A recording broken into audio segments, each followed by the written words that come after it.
राधे राधे, जय श्री कृष्णा।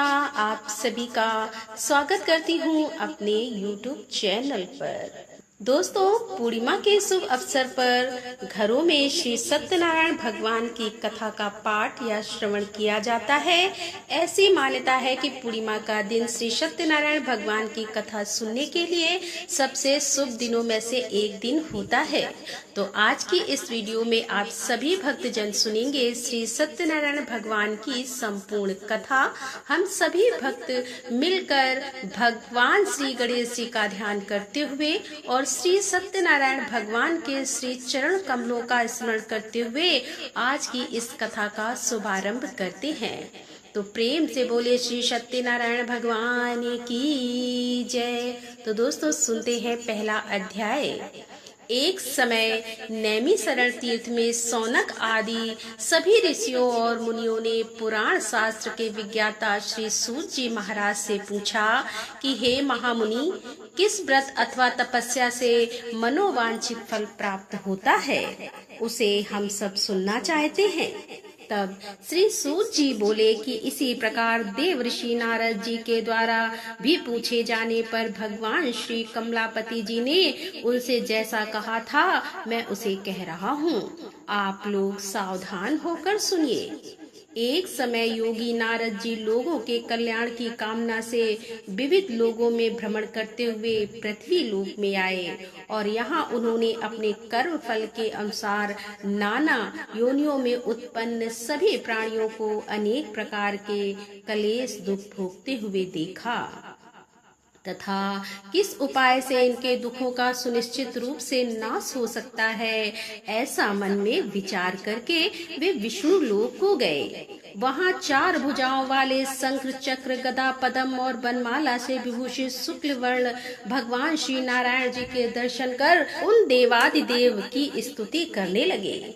देव ऋषि नारद जी बोले कि हे वाणी और मन से परे स्वरूप वाले, अनंत शक्ति संपन्न, आदि मध्य और अंत से रहित, निर्गुण और सकल कल्याणमयी नष्ट करने वाले परमात्मा, आपको मेरा नमस्कार है। स्तुति सुनने के पश्चात भगवान श्री हरि ने देव ऋषि नारद से कहा कि महाभाग, यहाँ आए हैं, आपके मन में क्या है। तब देव ऋषि नारद कहने लगे कि हे भगवान, पृथ्वी लोक में अपने पाप कर्मों के द्वारा विभिन्न योनियों में उत्पन्न सभी लोग बहुत प्रकार के क्लेश से दुखी हो रहे हैं। प्रभु, किस लघु उपाय से उनके कष्टों का निवारण हो सकेगा?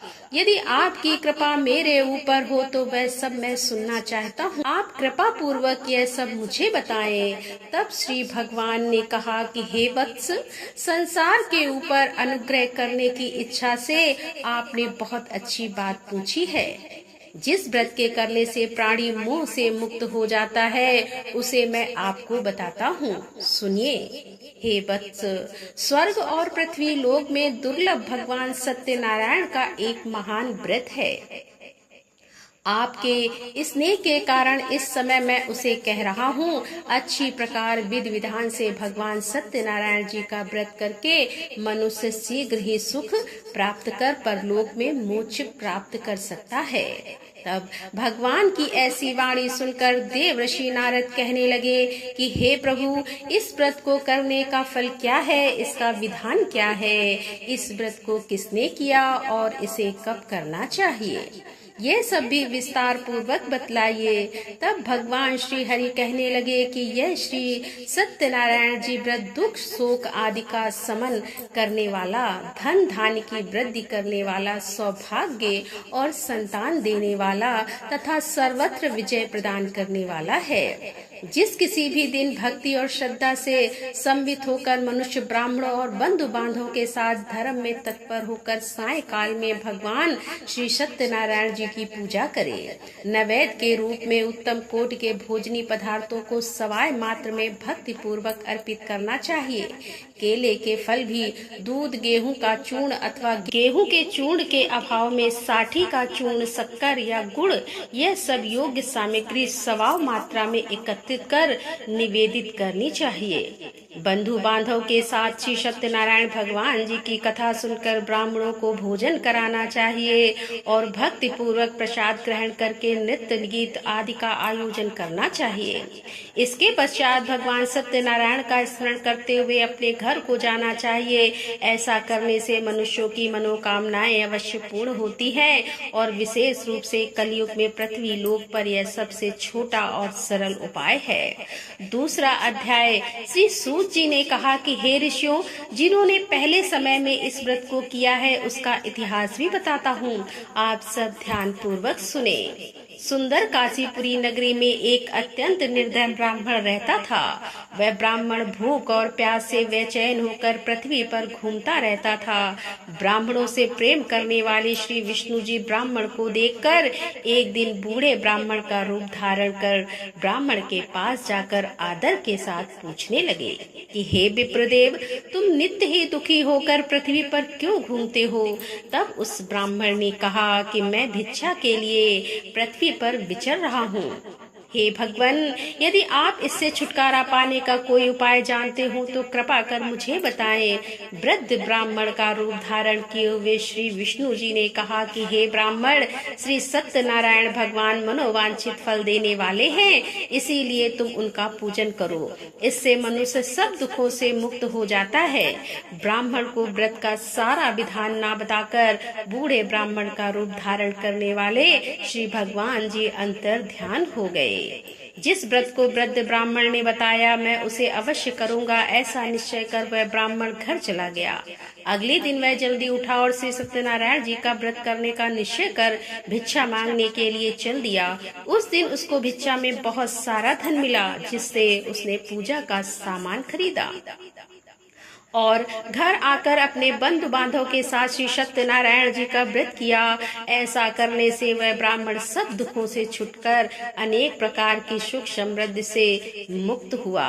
तभी से वह ब्राह्मण हर मास यह व्रत करने लगा। इसी प्रकार श्री सत्यनारायण जी के व्रत को जो शास्त्र विधि के अनुसार करेगा वह सब पापों से मुक्त होकर मोक्ष को प्राप्त हो जाएगा। आगे भी जो मनुष्य पृथ्वी पर श्री सत्यनारायण जी का व्रत करेगा वह सब दुखों से छूट जाएगा। इस तरह नारद जी से सत्यनारायण भगवान का कहा हुआ व्रत मैंने आपसे कहा। तब ऋषियों ने कहा कि हे मुनिवर, संसार में इस विप्र से सुनकर किस किस के लिए व्रत को किया है यह भी हम सुनना चाहते हैं। तब श्री सूत जी महाराज कहने लगे कि मुनियों, जिस जिस प्राणी ने इस व्रत को किया है उन सब की कथा भी सुनो। एक समय वह ब्राह्मण धन और ऐश्वर्य के अनुसार बंधु बांधव के साथ व्रत पूजन कर रहा था कि उसी समय एक लकड़हारा आया। उसने लकड़ियां वहां पर रख दी और ब्राह्मण के घर में चला गया। प्यास से व्याकुल लकड़हारे ने ब्राह्मण को व्रत करते हुए देखा तो वह अपनी प्यास को भूल गया। उसने ब्राह्मण को नमस्कार किया और पूछा कि हे ब्राह्मण देवता, आप यह किसका पूजन कर रहे हैं? इस व्रत को करने से क्या फल मिलता है? कृपया कर मुझे भी बताएं। तब ब्राह्मण ने कहा कि सब मनोकामनाओं को पूर्ण करने वाला यह श्री सत्यनारायण जी का व्रत है। इनकी ही कृपा से मेरे यहाँ धन धान आदि वृद्धि हुई है। हे विप्र, इस व्रत के बारे में जानकर वह लकड़हारा बहुत प्रसन्न हुआ और भगवान का चरणामृत लेकर और भोजन करने के बाद वह अपने घर को चला गया। अगले दिन लकड़हारे ने अपने मन में निश्चय किया कि आज गांव में लकड़ी बेचने से जो भी धन मिलेगा मैं उसी से भगवान सत्यनारायण का उत्तम व्रत करूंगा। ऐसा मन में विचार कर वह लकड़हारा लकड़ियां लेकर अपने सिर पर रखकर जिस नगर में धनवान लोग रहते थे वहां चला गया। उस दिन लकड़हारे को लकड़ियों के बदले चौगुना दाम मिले। अब वह बूढ़ा लकड़हारा बहुत प्रसन्न होकर पके केले, शक्कर, शहद, घी, दूध, दही और गेहूं का चूर्ण इत्यादि श्री सत्यनारायण भगवान के व्रत की सभी सामग्री लेकर अपने घर आ गया। फिर उसने अपने बंधु बांधवों को बुलाकर विधि विधान के साथ भगवान की पूजा और व्रत किया। उस व्रत के प्रभाव से वह बूढ़ा लकड़हारा धन, पुत्र आदि से युक्त हुआ और संसार के समस्त सुख भोग कर बैकुंठ को चला गया। तो अब सुनते हैं तीसरा अध्याय। श्री सूत जी ने कहा कि हे श्रेष्ठ मुनियों, अब एक और कथा कहता हूँ। पूर्व काल में उल्का मुख नाम का एक बुद्धिमान राजा था। वह सत्य वक्ता और जितेंद्री था। प्रतिदिन मंदिरों में जाता और गरीबों को धन देकर उनके कष्ट दूर किया करता था। उसकी पत्नी सुंदर और सती साध्वी भद्रशालाता नदी के तट पर उन दोनों ने श्री सत्यनारायण भगवान जी का व्रत किया। साधु नामक एक वैश्य राजा को व्रत करते देखकर उनसे पूछने लगा कि हे राजन, भक्ति युक्त मन से आप यह क्या कर रहे हैं? मेरी सुनने की इच्छा है। तब महाराज उल्कामुख ने कहा कि हे साधु वैश्य, मैं अपने बंधु बांधवों के साथ संतान प्राप्ति के लिए महाशक्तिमान सत्यनारायण भगवान जी का व्रत और पूजन कर रहा हूँ। तब उसने कहा कि हे राजन, मुझे भी इस सब का विधि विधान बताइए। मैं भी आपके कहे अनुसार इस व्रत को करूँगा और मुझे कोई संतान नहीं है और मुझे विश्वास है कि इससे निश्चय ही मेरे यहाँ भी संतान होगी। राजा से सब विधान सुनकर व्यापारी ने निर्भीत होकर वह वैश्य खुशी खुशी अपने घर आ गया। वैश्य ने अपनी पत्नी लीलावती से संतान देने वाले उस व्रत का समाचार सुनाया और निश्चय किया कि जब हमारे यहाँ संतान होगी तब मैं भी इस व्रत को करूँगा। एक दिन उसकी पत्नी लीलावती सांसारिक धर्म में प्रवृत्त होकर गर्भवती हो गई। उसने एक सुंदर कन्या को जन्म दिया। कन्या का नाम कलावती रखा गया। इसके बाद लीलावती ने अपने पति को याद दिलाया कि आपने जो भगवान का व्रत करने का संकल्प लिया था, अब आप उसे पूरा कीजिए। साधु वैश्य ने कहा कि हे प्रिय, मैं कन्या के विवाह पर इस व्रत को अवश्य करूंगा। इस प्रकार अपनी पत्नी को आश्वासन देकर वह व्यापारी व्यापार करने लगा और काफी दिनों के बाद वह लौटा तो उसके नगर में सखियों के साथ अपनी पुत्री को खेलते देखा। वैश्य ने तुरंत कलावती के लिए एक सुयोग वर की तलाश की। कंचन नगर में एक सुयोग वणिक पुत्र से अपने बंधु बांधव सहित प्रसन्न मन से अपनी पुत्री का विवाह उसके साथ कर दिया। वैश्य विवाह के समय भी सत्यनारायण भगवान का व्रत करना भूल गया। इस पर श्री सत्यनारायण भगवान की लीला हुई और अपने कर्म में कुशल साधु नामक वैश्य अपने जमाता सहित नाव को लेकर व्यापार करने के लिए समुद्र के समीप स्थित रत्न सारपुरिया का धन चुराकर भाग जा रहा था। राजा के दूतों को अपने पीछे आते देखकर चोरों ने घबराकर राजा के धन को उनकी नाव में रखा और भाग गए। जहाँ ससुर और जमाई थे, राजा के दूतों ने जब धन को उनकी नाव में रखा देखा तो पकड़कर राजा के पास जाकर कहने लगे कि महाराज, हम ये 2 चोर पकड़कर लाए हैं, आप आज्ञा दीजिए। राजा ने कारागार में डालने की आज्ञा दे दी। इस प्रकार राजा की आज्ञा से उनको कठिन कारावास में डाल दिया गया तथा उनका सारा धन भी ले लिया गया।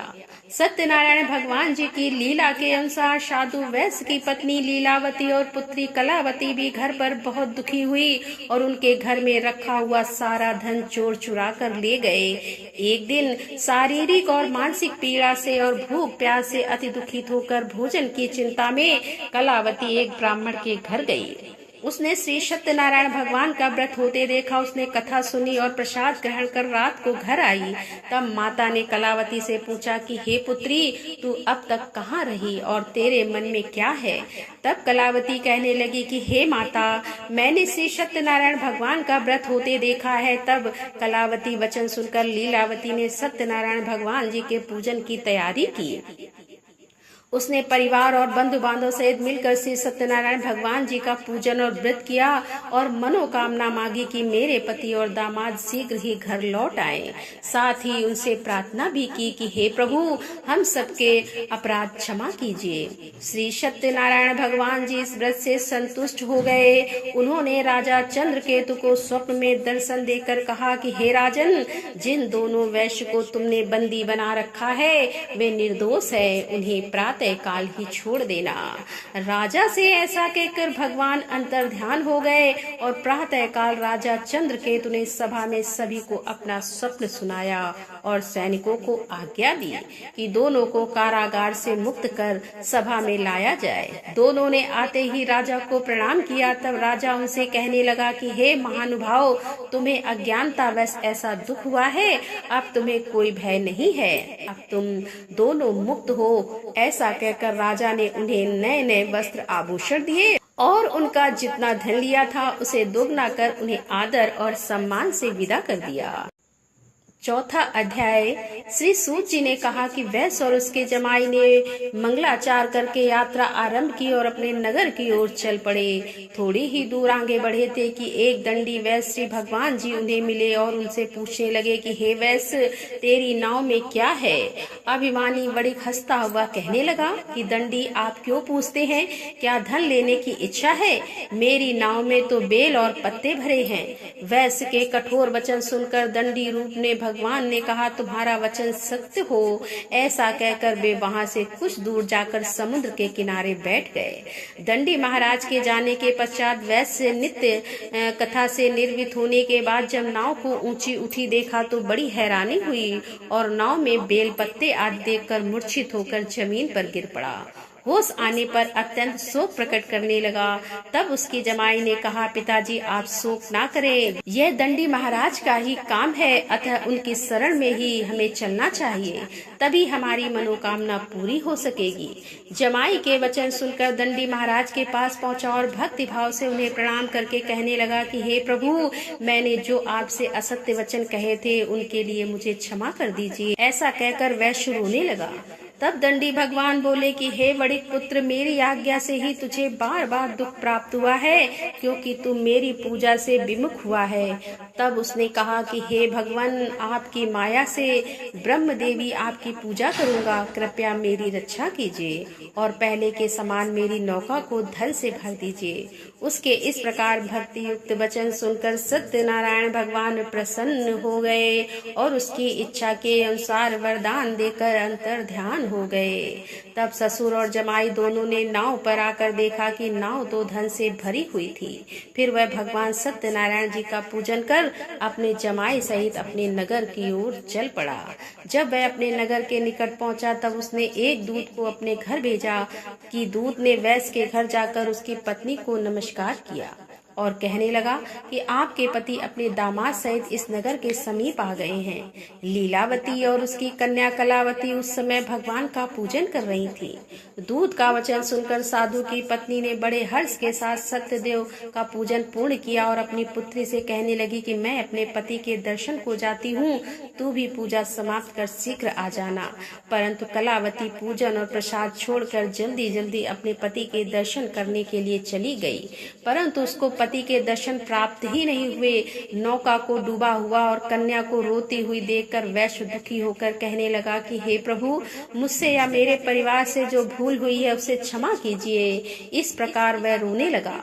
उसके दीन वचन सुनकर सत्यनारायण भगवान फिर से प्रसन्न हो गए और तभी आकाशवाणी हुई कि हे वैश्य, तेरी कन्या प्रसाद छोड़कर आई है, इसका पति इसी कारण अदृश्य हो गया है। अब यदि तेरी कन्या घर जाकर प्रसाद खाकर लौटे तो इसका पति इसे अवश्य मिल जाएगा। आकाशवाणी सुनकर कलावती ने घर पहुंचकर पूजन विधिवत समाप्त किया और प्रसाद ग्रहण करके अपने पति के दर्शन किए। तत्पश्चात वैश्य ने वहीं बंधु बांधव सहित भगवान सत्यनारायण का विधि पूर्वक पूजन किया और वह इस लोक के सभी सुख भोग कर अंत में स्वर्ग लोक को चला गया। 5वां अध्याय।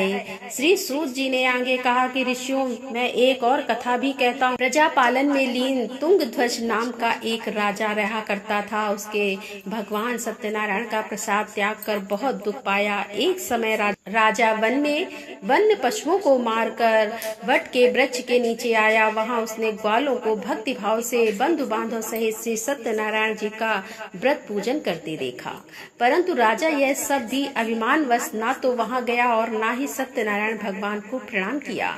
जब ग्वालों ने भगवान जी का प्रसाद उसके सामने रखा तो वह प्रसाद त्याग कर अपने नगर को चला गया। नगर में पहुंचकर उसने देखा कि उसका सब कुछ नष्ट हो गया है। वह समझ गया कि यह सब भगवान सत्यनारायण ने ही किया है। तब वह वापस उसी स्थान पर आया और ग्वालों के पास गया और विधि पूर्वक पूजन कर प्रसाद ग्रहण किया। तो सत्यनारायण भगवान की कृपा से कुछ पहले जैसा ही हो गया और फिर वह सारे सुख भोग कर अंत में स्वर्ग लोक को चला गया। जो मनुष्य इस परम दुर्लभ व्रत को करेगा, श्री सत्यनारायण भगवान की कृपा से उसे धन धान की प्राप्ति होगी। इस व्रत के प्रभाव से निर्धन धनी बंधी बंधन से मुक्त होकर निर्भय हो जाता है।